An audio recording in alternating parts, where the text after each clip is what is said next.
আজকের এই ভিডিওটি দেখার মাধ্যমে আপনি আপনার শরীরকে একদম স্ট্রং, শারীরিক, সুন্দর করে তুলতে পারবেন। আসসালামু আলাইকুম, আশা করি সবাই ভালো আছেন। স্বাস্থ্য টিপস প্লাসের আরও একটি এপিসোডে স্বাগতম। তো আজকে যেই প্রোডাক্টটি নিয়ে কথা বলবো তার নাম হচ্ছে পুদিনা। এটি একটি ইউনানি ওষুধ।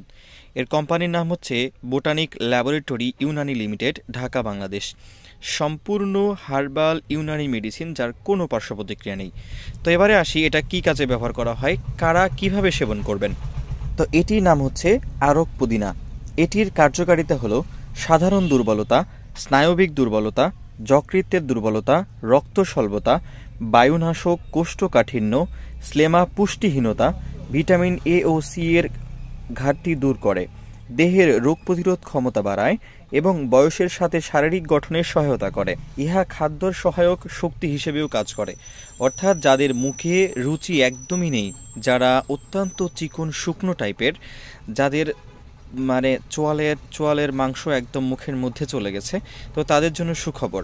আজকের এই ভিডিওটি দেখার মাধ্যমে আপনি আপনার শরীরকে একদম স্ট্রং, শারীরিক, সুন্দর করে তুলতে পারবেন ইনশাল্লাহ। এই মেডিসিনটি হচ্ছে বোটানিক ল্যাবরেটরি ইউনানি কোম্পানির সম্পূর্ণ হার্বাল মেডিসিন। এটি সেবনে আপনার শরীরকে স্বাস্থ্যবান এবং সুস্বাস্থ্যের সুঠাম দেহের অধিকারী করে তুলতে পারবেন। এর পাশাপাশি আপনার মাসেলসগুলো ডেভেলপ হবে।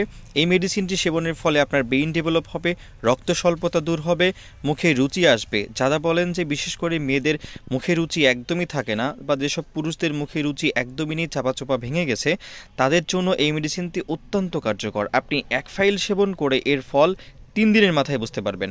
এতে কোনো সন্দেহ নেই, আমি গ্যারান্টি দিয়ে বলছি আপনার স্বাস্থ্য সুস্বাস্থ্যবান হবে, সুঠাম দেহের অধিকারী হবেন।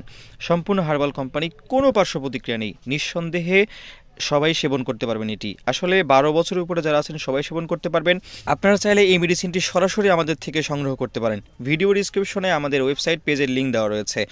সম্পূর্ণ সুন্দর সাবলীনভাবে এই প্রোডাক্টটি আমরা আপনাদের হাতে পৌঁছিয়ে দিব ইনশাআল্লাহ। ভালো থাকবেন, সুস্থ থাকবেন। আসসালামু আলাইকুম।